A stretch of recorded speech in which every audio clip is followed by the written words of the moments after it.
আমি তোমাদের সামনে কিছু বলতে চাই। মানে সামনে আমাদের 30 তারিখ থেকে এক্সাম। হ্যাঁ এক্সাম বক্তব্য শুনেন, 30 তারিখ থেকে আমাদের পরীক্ষা। তোমরা তো আমার ফ্রেন্ড সবাই তো জানো, তবে বন্ধু বান্ধব যাই হোক কোনো ব্যাপার না। তবে যাই যতটুকু পড়ছি তবে আগে যেগুলো পড়ছি ওগুলো ভালো করে রিভাইজ দিতে হবে।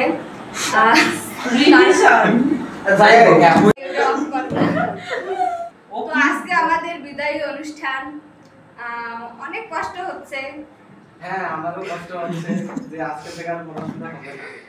আজকে থেকে আর প্রাইভেটে আসা হবে না আমাদের। বাড়িতে যে যতটুকু পড়ছি এখন বাড়িতে ভালোভাবে পড়তে হবে, এটাই আমাদের। মিস করব, সবাইকে অনেক মনে পড়বে, অনেক মিস করব।